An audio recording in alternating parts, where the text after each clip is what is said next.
السلام عليكم، مرحبا بكم في قناة المطبخ الجزائري. ما زلنا مع وصفات حلويات العيد، عيد الفطر إن شاء الله. رايحين نديروا اليوم مع بعض وصفة المقروط بالمقادير التالية. إذا بسم الله على بركة الله. عندي لهنايا 3 كيلات سميد يكون متوسط. أنا هنايا راني مستعملة موايا تاع مولا. راح ندير 3 كيلات ممسوحين مع نص كيلة تاع فرينة. هاد الكيلة رايحة ندير لها سمن غامولي، يعني ماشي دايب، ناقص أصبع.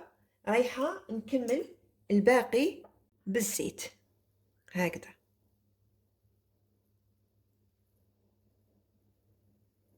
فوالا نحطو هكذايا.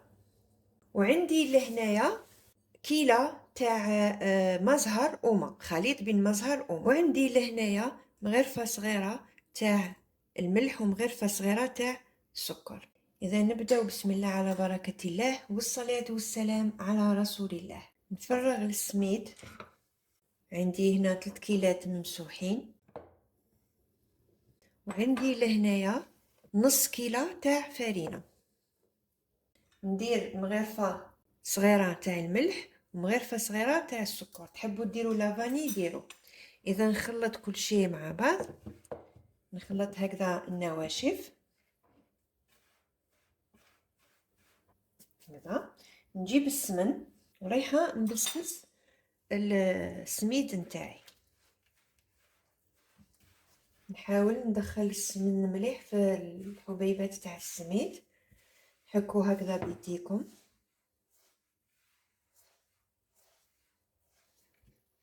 هنا حتى تشوفوا يعني السميد تاعكم دار هكا انبول، معناتها راهو دخل مليح فيه السمن هكذا. نلمو هكذا بجيه ونخليه يريح حوالي نص ساعة. نغطيه ونخليه حتى يتشرب كامل هذيك الحبيبات تاع السميد، يتشربوا كامل هذاك السمن. فوالا ونروحو نوجدو الغرس نتاعنا. هنايا الغرس درتلو حوالي مغرفة تاع السمن، ورايحة نديرلو هكذا 3 مغرفات تاع مزهر، 2 3، ورايحة نديرلو رشة تاع قرفة. ونحاول نعجنو وندخل فيه كامل هاد المقادير اللي درتهم له. شوفوا لهنايا او بدا الغرس تاعنا يطلق شويه هكذا.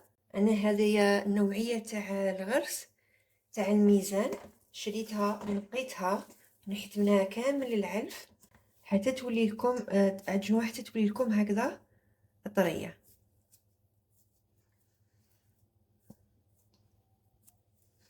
شوفوا لاباط تاعي تاع التمر تاع الغرس وجدت لي. شوفوا القوام نتاعها كيفاه. دوك هنا جبت طبسي درت فيه الزيت، وريحه نشمخ يديا تاني بالزيت، وريحه نصنع هكذا حربوش باش يكون لي واجد كي نبدا نشكل في المقروط نتاعي.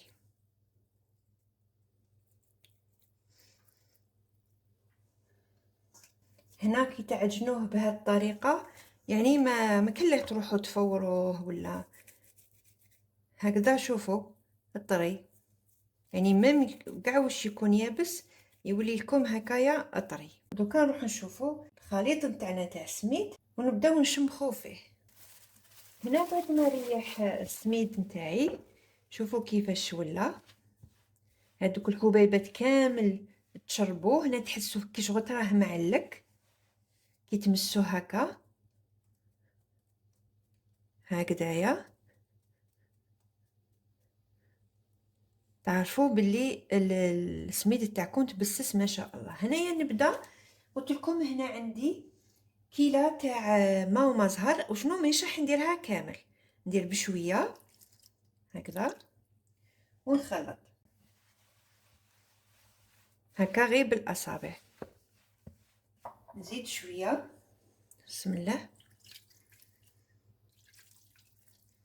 ندير حوالي كيلة غير ربع، ونخلي الباقي في الطبسي نحتاجها من بعد. هنا ما تخافوش يعني تقولوا يتعجن ولا، واللي خافت يعني يتحلها في القليان ولا تحكم هكا بياض بيضة، تضربوا مليح مع شويه من الزهر وتزيدوا للخليط. هذه اونكا يعني تكونوا تخافوا لا يتفتح لكم. هنا راح نزيد ثاني شويه، راح نخلي له هنايا حوالي ربع الكيلة هكذايا. والكيلة اللي تعبروا بها انتوما، اللي تعبروا بها السميد هي اللي تعبروا بها السمن، هي اللي تعبروا بها الفرينه، وهي اللي تعبروا بها المزهر. حاولوا ما تعجنوهش باش ما يروحلوش التبساس نتاعو. رايحه نلمو هكذا بجهه ونخليه يرتاح مره اخرى.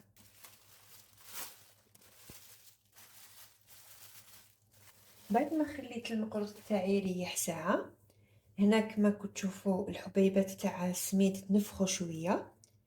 هاد المرحله تاع اللي تخلوه يريح يعني مليحه، حتخلي المقروط تاعكم يجيكم مرمل. شوفوا لهنا هذوك السوائل كامل اللي درتهم شربوا. شوفوا درنا يعني حوالي كيلة غير ربع. شوفوا كيفاش شرب لكم. هنا نبداو نشكلو في المقروط تاعنا. هي تقدروا يعني طيبوه مباشره تشكلوه وطيبوه، بصح يعني كي تخلوه يريح خير. اذا نبداو بسم الله.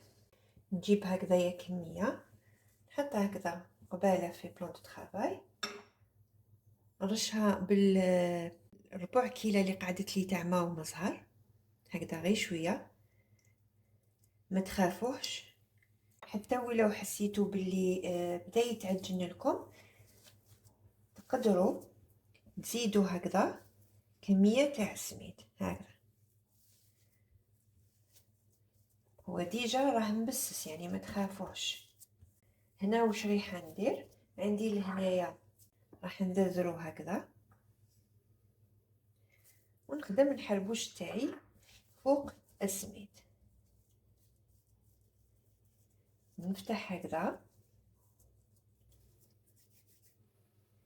نحطو هكذايا فوالا، ونغلق هكذا. و ميم طون نزير. بعد ما شكلت الحربوش نتاعي نحكم هكذايا قيس زوج صباعتين هكذا ونقطع. ولا كان عندكم المول استعملوا المول. ونقطع باستعمال الموس ولا الكوبات.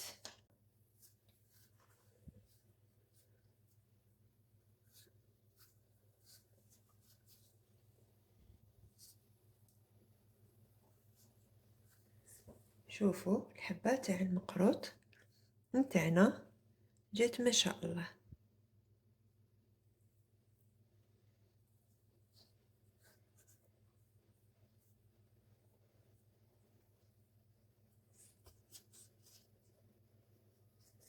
هكذايا. هنا هذا اللي عدلي الطراف هادو نحيلهم الغرس، نعاود نستعملو في الحربوش الثاني، نحلهم هكذايا ونزيد نديه هكذايا كونتيتي واحده اخرى. وهكذا دوك نكملهم كامل ونرجع لكم. بعد ما شكلت المقروط رايحه نقليه. هنا كما راكم تشوفون درت الزيت تاعي تسخن، وجدت الكسكاس باش نقطر المقروط تاعي، وجدت لهنايا العسل. رايحه نشوف الزيت تاعي ولا سخنت. بسم الله. سخنت الزيت. اذا نبداو بسم الله نقلو المقروط تاعنا. انا المقروط نحب نقليه هكذا في كاسرونه، لازم الزيت كامل اللي تغطيه.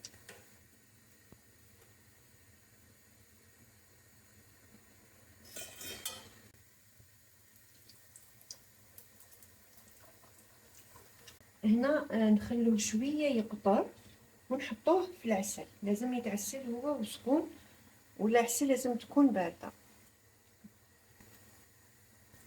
باش ما نطولش عليكم يا الفيديو، انا نكمل الطياب تاعو، نعسلو، خليه يقطر ونشوفوه مع بعض في صحن التقديم.